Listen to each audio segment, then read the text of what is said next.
What's up guys, Robert Optimal Bodies. Now I get asked a lot of questions about certain food choices, so people come up to me or they'll message me and say, can I eat this, or am I allowed this, or is this good for me? So it might be something like simple, just might be a carrot, might be some nuts, might be a brown bread sandwich, it might be a sweet potato, it might be pizza, do you know, those sort of things, basically any foods. So the point of this video is to get people to stop looking at foods as either good or bad, or either I'm allowed that, I'm not allowed that. First of all, I just think it puts an unhealthy psychological edge on dieting in general. So if you're looking at foods in that way, it can come to like eating disorders and psychological problems.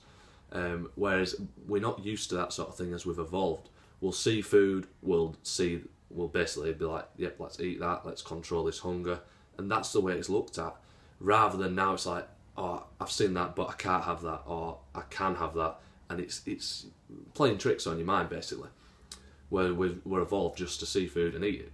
And yeah, I get it, the problem these days, food is readily available, there's a McDonald's in every corner, it's just too easy to get hold of. We used to have to hunt and get our food, hunters and gatherers, and it wouldn't be so readily available. But I still think you can keep certain foods that you enjoy in your diet and still make progress. So that's the main thing. So rather than looking at them good or bad. So for example, what have I got here? Carrot cake. Compare that to something like brown rice, which you might think is a bit more healthy. That's not healthy. Once it's digested, it can only be glucose. Broken down into glucose is the sugars, the carbohydrates in those foods. So you might look at brown rice as a complex carbohydrate, and something like a carrot cake might have more sugar added to it. Basically, before your cells can use the energy, it is all broken down into glucose, which is the same thing. So that's what you should look at it like. I'm not condoning eat carrot cake every meal, but that's how you should look at it. Your body doesn't recognise it. Oh, that's carrot cake, or that's brown rice. This one's good for me. I'm going to do good things with that. That one's bad for me. That's going to cause me health detriment, or even worse. So don't look at it as that. For example, there's a documentary, and I believe it's called Fathead, and other people have done it. They've gone on a diet, so they tried to improve their body composition, their health, and they've ate McDonald's every meal. Now, I'm not condoning eat McDonald's every meal, but this guy showed that he could eat McDonald's. He was under the watch of a physician, so his doctor, or whatever they call him in America. He was losing weight, he was losing body fat, his health markers were improving, so they were checking things in his blood, like his blood lipid levels, triglycerides, doing glucose tolerance tests for testing for diabetes. Everything improved. He looked better, he felt better, and the doctor was scratching his head. It's like, well, I can't condone this because it's sort of taboo and not PC. It's against his policy or against what's the norm. So this guy proved that he could stay within a caloric limit. So all he did is set an amount of calories for the day, and he was eating McDonald's every meal, and everything improved. So that just shows that it's not the type of food you're eating necessarily all the time. You can stay within a calorie limit and improve your health. So I believe that quantity does play a good part. Quality, yes, can matter. You do see differences between diets and results, but I think it's a very easier and healthier in psychological manner as well, being able to eat the foods you still enjoy and actually make progress. So how can you do this?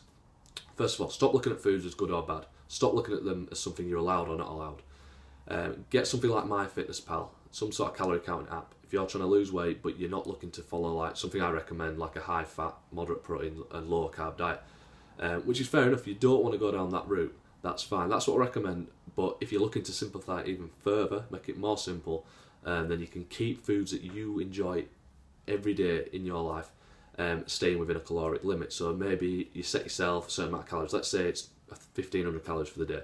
This is all going to depend on your exercise level, volume, intensity, frequency, how often you train, the amount of muscle you carry, your body type, your metabolism, your gender, things like that. So you need to work that out. You can either do it for yourself or come to some sort of nutrition profession like myself, or someone near your area, or someone you trust, someone you think knows what they're on about. So you type it in, each time you eat, you put the amount of food you have in, it works out your calories, it knocks it off your total, and by the end of the day, you're going to get close to that number, hopefully stay within that number, and you see how your progress goes. And I can guarantee you, you're going to get results doing it that way, and you still get to eat these foods and keep them in your life. So don't look at foods as individual meals. So can I have this? Is this going to be healthy for me if I eat this right now? It doesn't. It's very, very open question, and there's too many factors involved. Depends what you ate for over the past 24 hours. So if you just ate a pizza, then didn't eat for 24 hours, most people probably lose weight, and people would be shocked at that, say, "Oh, you can't lose weight eating pizza." It's too broad of a question. You need to look at the whole picture. So that's the message I'm trying to get across today. Hopefully that's come across. Look at foods not as good or bad, and not as something you're allowed or not allowed. You can still enjoy the food you want. And if you're looking to lose body fat, you're looking to lose weight, look better, then concentrate on the amount you're eating over a 24-hour period, how you're feeling, and you're probably going to do well. So I think I got across everything I wanted to say. MyFitnessPal, that's a good app to use. Look at total food for the day, and don't see foods as either clean or dirty, or don't look at clean eating. That can work, and that only works because clean eating usually means you're consuming less calories overall. So you're picking cleaner foods, the lower in fat, the lower in carbs, they might even be lower in protein.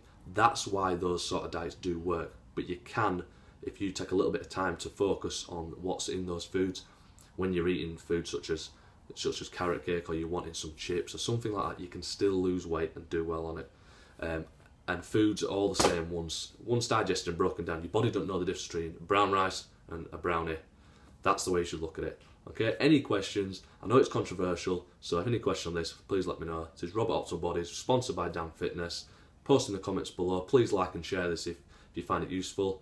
If you don't, just ignore me. Alright, cheers guys, have a good day.